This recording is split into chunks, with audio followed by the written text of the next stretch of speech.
Romanos, capítulo 11. Então pergunto, Deus rejeitou seu povo, a nação de Israel? Claro que não.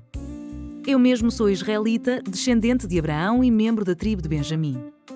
Não, Deus não rejeitou seu povo, que conheceu de antemão.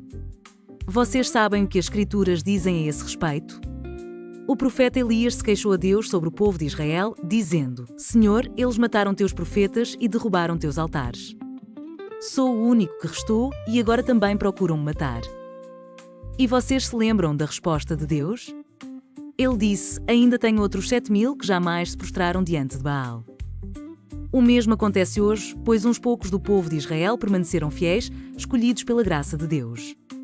E, se a escolha se dá pela graça de Deus, então não se baseia nas obras deles, pois nesse caso a graça deixaria de ser o que verdadeiramente é, ou seja, gratuita e imerecida.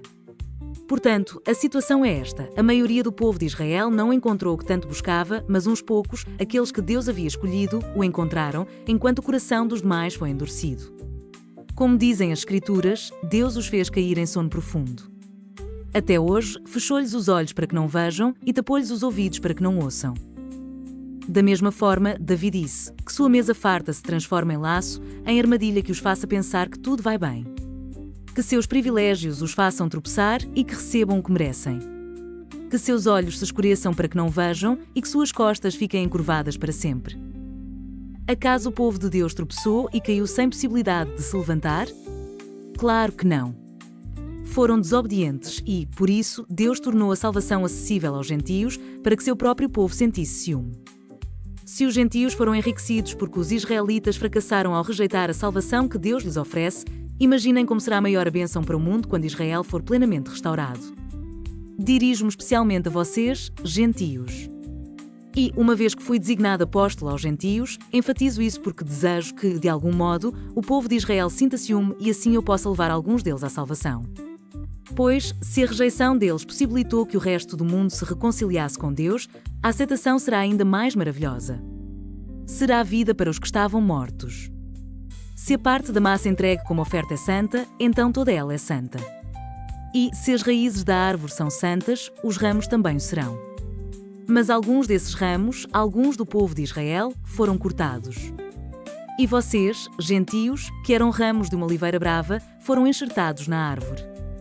Agora, portanto, participam do alimento nutritivo que vem da raiz da oliveira especial de Deus. No entanto, não devem se orgulhar de terem sido enxertados no lugar dos ramos que foram cortados, pois é a raiz que sustenta o ramo e não o contrário. Talvez digam, esses ramos foram cortados para abrir espaço para nós.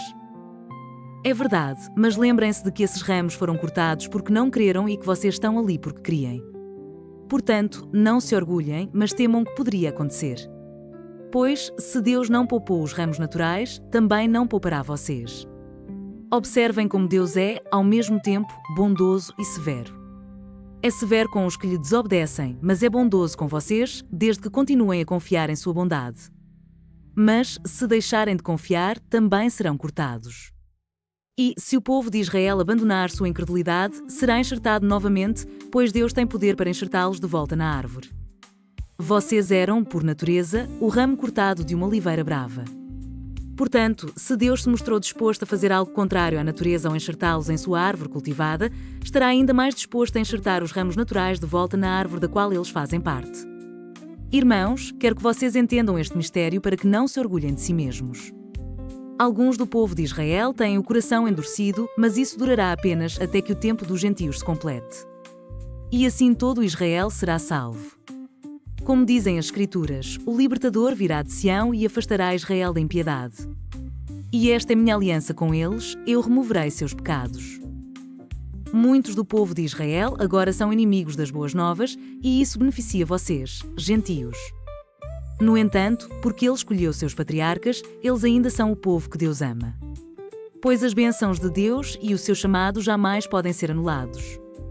Em outros tempos, vocês, gentios, foram rebeldes contra Deus, mas agora, por causa da desobediência deles, vocês receberam misericórdia.